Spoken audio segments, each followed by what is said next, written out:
کہتے ہیں جی مسجد کا امام کیسا ہونا چاہیے؟ جی مسجد کا امام اچھا عالم ہونا چاہیے، مسجد کا امام باشرہ ہونا چاہیے، مسجد کا امام اچھا حافظ ہونا چاہیے، مسجد کے امام کی اچھی قرات ہونی چاہیے، مسجد کے امام کی اچھی آواز ہونی چاہیے، مسجد کے امام کی داڑھی خوبصورت ہونی چاہیے، مسجد کے امام کا لباس اچھا ہونا چاہیے، وہ ایسا ہونا چاہیے، وہ ایسا ہونا چاہیے۔ میں نے کہا یہ ساری شرطیں امام کے لیے تو تم لگا دیتے ہو، کم از کم مسجد کے صدر پر بھی ذرا غور کر لیا کرو کہ مسجد کا صدر بھی کم از کم تو ایسا ہونا چاہیے کہ وہ مصلی پر کھڑا ہو کر 2 رکعت صحیح قرات کے ساتھ لوگوں کو نماز تو پڑھا سکے۔ مسجد کا صدر کم از کم ایسا تو ہونا چاہیے کہ وہ فاسق معلن نہ ہو، وہ داڑھی منڈا نہ ہو۔ مسجد کا صدر، مسجد کی انتظامیہ کا ممبر کم از کم ایسا ہو کہ وہ 5 نمازیں باجماعت پڑھنے والا تو ہو۔ مسجد کی انتظامیہ اور مسجد کا صدر کم از کم ایسا ہونا چاہیے کہ وہ فاسق معلن تو نہ ہو، وہ اعلانیہ فسق کرنے والا تو نہ ہو۔ ہم لوگ کیا دیکھتے ہیں جناب؟ یہ مالدار ہے جناب، یہ حاجی صاحب ہے جناب، ہم نے جناب اٹھایا اور ان کو مسجد کا صدر بنا دیا، مسجد کی انتظامیہ کا ان کو ممبر بنا دیا، ان کو خزانچی بنا دیا۔ کم از کم ان کا ٹیسٹ تو لینا چاہیے، جس طرح ہم امام کا تو ٹیسٹ لیتے ہیں کہ امام کو یہ آتا ہے، امام کو یہ نہیں آتا۔ ہم مسجد کا امام بنانے کے لیے تو ٹیسٹ لے لیتے ہیں۔ وہ بھائی مسجد کا صدر بنانا یہ بھی ایک کام ہے۔ جس طرح ہر بندہ امام نہیں بن سکتا، اسی طرح ہر بندہ مسجد کا صدر اور مسجد کا خزانچی بھی نہیں بن سکتا، مسجد کی انتظامیہ کا ممبر بھی نہیں بن سکتا۔ ہاں، ہر بندہ نہیں بن سکتا۔ کم از کم ان کو وقف کے مسائل تو آنے چاہیے۔ وقف کے مسائل کا پتہ ہی نہیں ہوتا کیا ہے جناب؟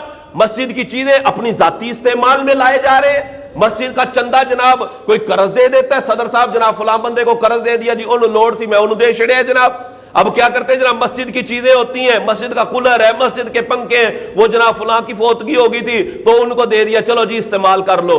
مسجد کی چٹائیاں جناب ایسی جگہ پر استعمال کی جا رہی ہوتی ہیں جہاں پر استعمال کرنا جائز نہیں ہوتا۔ مسجد کی گھوڑی ہے، مسجد کی سیڑھی ہے، مسجد کا پائپ ہے، وہ جناب اپنے ذاتی استعمال میں لا رہے۔ او اللہ کے بندو، یہ مسجد کی چیزیں ہیں، ان کو صرف مسجد کے لیے آپ استعمال کر سکتے ہیں، دیگر جگہوں پر ان کا استعمال کرنا جائز نہیں ہوتا۔ اٹھاتے ہیں جناب، استعمال کر لیتے اور جناب پھر شرائط لگا رہے ہوتے ہیں، مسجد کا امام ایسا ہونا چاہیے، مسجد کا امام ایسا ہونا چاہیے۔ تو مسجد کا صدر، مسجد کا خزانچی اور انتظامیہ کا ممبر بھی کم از کم فاسق معلن نہیں ہونا چاہیے۔ اس کو وقف کے مسائل آنے چاہیے کہ وقف کے مسائل ہوتے کیا ہیں، ان کا ٹیسٹ ہونا چاہیے۔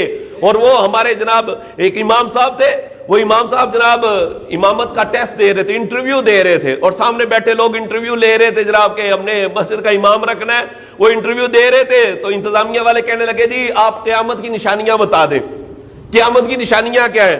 تو امام صاحب بھی بیچارے دل جلے تھے، وہ کہنے لگے، کہتے ہیں جی قیامت کی نشانیوں میں سے ایک نشانی یہ ہے کہ ایک عالم کا ٹیسٹ سامنے جاہل بیٹھ کر لے رہے ہو۔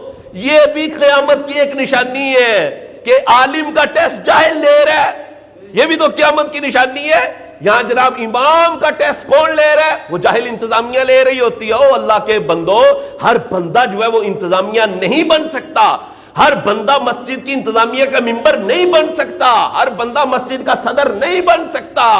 کم از کم ان کو وقف کے مسائل آنے چاہیے، کم از کم وہ بندہ فاسق معلن نہیں ہونا چاہیے، کم از کم وہ بندہ 5 نمازیں باجماعت پڑھنے والا ہونا چاہیے، اس کو مسجد کے احکام کا پتہ ہونا چاہیے، پھر وہ مسجد کا صدر اور مسجد کی انتظامیہ کا ممبر بن سکتا ہے، ورنہ وہ مسجد کی انتظامیہ کا ممبر نہیں بن سکتا۔ اس کو بنانا درست ہی نہیں ہے۔